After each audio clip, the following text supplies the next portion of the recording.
தமிழ்நாட்டில் எல்லாமே நல்லபடியாக நடந்துட்டு இருக்கு, எல்லா திட்டங்களும் செயல்படுத்தப்பட்டு வருது. ஆனால் எதிர்கட்சிகள் வந்து தேவையில்லாம அரசு மேல கலந்துட்டு எதிர்கட்சி தலைவர் கூட எல்லாத்தையும் சொன்னாரு.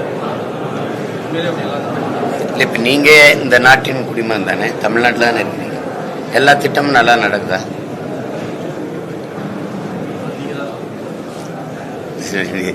அதை நாங்கள் சொல்ல எந்த ஒரு திட்டத்தை சொல்லுங்க. இப்போ மத்திய அரசு ஒரு நில அளவை திட்டத்தை கொண்டு வருது. அது டிஜிட்டல் எண்ணியல் நில அளவைன்னு கொண்டு வருது. அது நீண்ட காலமாக இருக்குது. அதுக்கு ஒரு குறிப்பிட்ட 1500 கோடிக்கிட்ட நிதி ஒதுக்கி கொடுக்கும் மாநில அரசு.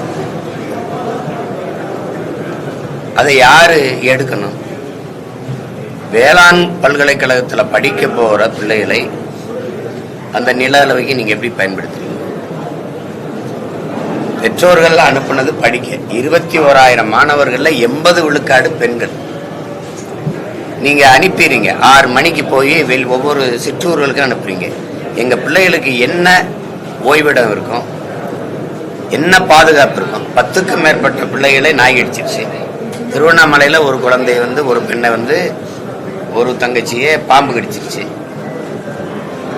1 லிட்டர் 2 லிட்டர் தண்ணி எடுத்துட்டு போக முடியுமா? சிற்றூருக்குள்ள போகும்போது தீர்ந்துருச்சுன்னா திருப்பி என்ன பண்றது? எப்படி இந்த பிள்ளைகள் வந்து படிக்க போன பிள்ளைகளை நீங்க அதுல கொண்டு எந்த முன்னும் பயிற்சியும் இல்லாத பிள்ளைகளை கொண்டு இதுல எப்படி ஈடுபடுத்துறீங்க? இப்ப இந்த பணம் எங்க? இந்த பணத்தை மாணவ வேளாண் கல்லூரியில் படிக்க வந்த மாணவர்களை வச்சு எடுக்கணுங்கிறதா இந்த திட்டமா? அப்படி ஒண்ணும் இல்லை. சொல்லுங்க.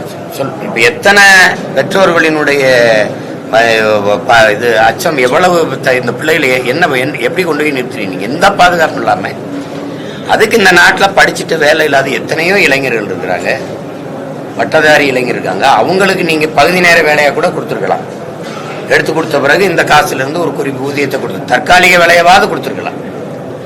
அதை விட்டுட்டு படிக்க போற பிள்ளைகளை, பெண் பிள்ளைகளை போய் அவங்க பயந்துகிட்டு வெளியில சொல்ல முடியல. ஏன்னா ஆசிரியர்களே அதுல பேராசிரியர்களே ஈடுபடுத்துறதுனால இப்போ ஒருவேளை மதிப்பெண்களை குறைச்சி நம்மளை தோக்கடிச்சிருவாங்களோங்கிற அச்சத்துல பிள்ளைகள் ஒன்றும் சொல்ல முடியாம தவிக்குது.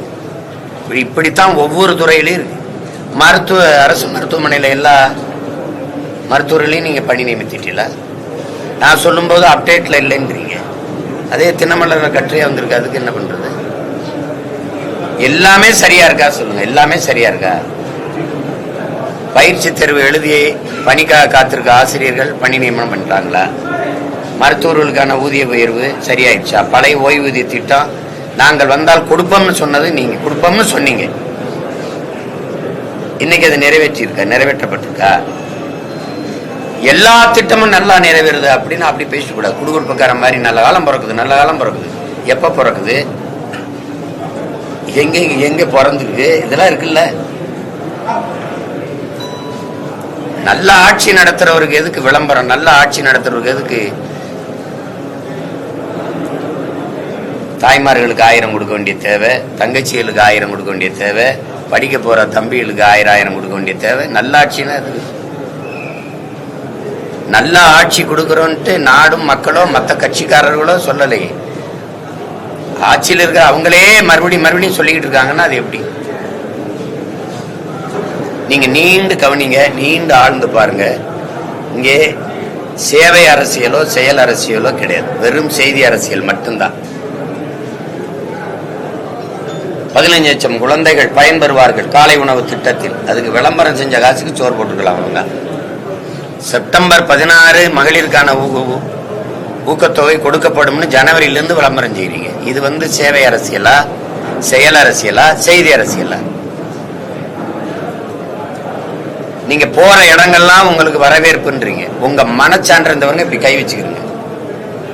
சொல்லுங்க. நீங்க காசு கொடுத்து 200 கொடுத்து தட்டுல பூ வாங்கி வச்சு வண்டியில இறக்கி விட்டு எங்க தாய் தந்தையர்களை, எங்க சொந்தங்களை எல்லாம் தெருவில் நிக்க வச்சு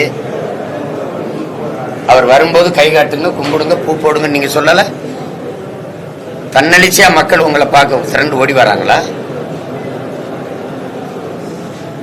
நல்ல ஆட்சி கொடுத்தா மக்கள் அந்த தலைவனை சந்திக்க ஓடி வரணும்ல. நல்ல ஆட்சி கொடுக்கிற ஒரு ஆட்சியின் தலைவனுக்கு எதுக்கு வாக்கு காசு கொடுக்க வேண்டிய நிலைமை எதுக்கு வருது? நல்லாட்சி கொடுக்குற தலைவர் பேச வரும்போது மக்கள்கிட்ட எதுக்கு கூட்டத்துக்கு 200 ரூபா கொடுத்து கூட்டிட்டு வர வேண்டிய தேவை வருது? இதெல்லாம் நல்லாட்சியில வருதுங்களா ஐயா? நல்லாட்சி இருக்கும்போது தீபாவளி, பொங்கலுக்கு இந்த மாதிரி முக்கியமான தமிழ் இந்த பண்டிகை காலங்களில் மக்கள் தங்கள் வாழ்விடங்களுக்கு போறதுக்கு பேருந்து இல்லாம தனியார் முதலாளிகள்கிட்ட வாடகைக்கு எடுக்க வேண்டிய தேவை வந்தா அது நல்லாட்சியில வருதாங்கய்யா? எதுல வருது? 4500 கோடி ஒதுக்கணும் நீங்க, 4000 கோடி 4500 கோடி ஒதுக்கணும் நீங்க மழை நீர் கழிவு நீர் வழிந்து ஓடுறதுக்கு. நேற்று தான் ஆட்சிக்கு வந்திருக்கீங்களா? முதல் முறையா திமுக ஆட்சிக்கு வந்திருக்கா? எத்தனை முறை ஆட்சியில் இருந்திருக்கு? ஒரு சின்ன நகரம் தானே தலைநகர் சென்னை. அதுல மழைநீர் கழிவு நீர் வழிந்து ஓடுற காவாயை ஒரு நிரந்தரமா அவர் கொண்டு வந்திருக்க முடியாதா? இப்ப 4000 கோடிக்கு நீங்க கட்டமைச்சிட்டோம்னு சொன்ன போது அப்ப எதுக்கு படகு 1500 படகு வந்து இறங்குதுங்க? எதுக்கு ஆயிரக்கணக்கான நீர் இறைப்பு எந்திரங்கள் எதுக்கு வருது? டிராக்டர்ல வந்து விசை எந்திரங்களை வச்சு எது கொண்டு வந்தீங்க? அப்படின்னா கட்டமைக்கல. இது நல்லாட்சியில வருதா? அரசு பள்ளிக்கூடங்கள் மாடி இழிஞ்சு விழுந்து குழந்தைகள் காயப்படுது, நல்லாட்சியில வருதா? 300க்கும் மேற்பட்ட பெண் குழந்தைகள் மரத்து நிழல்ல படிக்கிறாங்களே அரசு பள்ளிக்கூடங்கள்ல, இதெல்லாம் நல்லாட்சியில வருதா? தீபாவளிக்கு சரக்கு வியாபாரத்தை கூட்டணும், டாஸ்மார்க்ல 3000க்கும் மேற்பட்ட கூடுதல் கதவுகளை திறந்தீங்களே, இதெல்லாம் நல்ல ஆட்சியில வருதாங்கய்யா? என்னங்க ஒன்றும் பேச மாட்டீங்க? நான் பேசிக்கிட்டே இருக்கலாம், இன்னைக்கு மாலை வரைக்கும் பேசிட்டு இருக்கலாம், அதுக்கே நேரம் பத்தாது. சொல்லிக்கிட்டே இருக்கட்டா? நல்ல ஆட்சிங்கிறது நாடு மக்களும் சொல்லணும். அதுக்கு ஒரு தலைவர் தான், சுந்தரம்னு ஒரு இயக்குனர் வந்து நாம செய்த சாதனைகள்லாம் நீ படமா எடுத்து போட்டு காட்டலாம், திரையரங்குல நீஸ்ரீல் மாதிரி வெளியிடலாம் ஐயா அப்படின்னா. அப்படியா? என்ன பண்ணிட்டோம் ஐயா? பள்ளிக்கூடம் கட்டியிருக்கோம்யா, அப்புறம் ரோடு போட்டுருக்கோம்யா, அப்புறம் அணையெல்லாம் கட்டியிருக்கோம்யா, அப்புறம் இதெல்லாம் பண்ணிருக்கோம். சரி, பள்ளிக்கூடம் கட்டணும், அதுல என்ன பண்ணுது? பிள்ளைகள்லாம் படிக்குது. அணை கட்டியிருக்கோம், ஆமா கட்டியிருக்கோம். அதுல என்ன பண்றாங்க? விவசாயம் எல்லாம் பயன்படுத்துறாங்களா? ஆமாங்க பயன்படுத்துறாங்க. சரி, ரோடு போட்டுருக்கோம், அதுல சனம் போகுதா? போகுது. அதுக்கு எதுக்கு படம் போட்டு காட்ட போற? அதான் பயன்படுத்துறாங்க மக்கள், ஜனத்துக்கு தான் தெரியும்ல. அது நம்ம தான் கட்டணும், அதை பயன்படுத்துறோம்னா அப்புறத்துக்கு படம் போட்டு காட்ட போற? கர்மம், அந்த படம் எடுக்க எவ்வளவு செலவாகும் ஐயா? 2 லட்சம். ஐயோ, அந்த 2 லட்சத்துக்கு நான் இன்னும் 10 பள்ளிக்கூடம் கட்டு பிள்ளைகளை படிக்க வச்சிருக்கேன், போ சனியே. இப்படி ஒரு தலைவர் இருந்தான் காமராஜ்னு, எங்க தாத்தா. அவனே சொல்லல நான் நல்லாட்சி கொடுத்துக்கிட்டு இருக்கேன்னு. ஐயா, நல்ல ஆட்சி கொடுக்கிறவன் சொல்ல தேவையில்லை, அது மக்களுக்கு தெரியும்.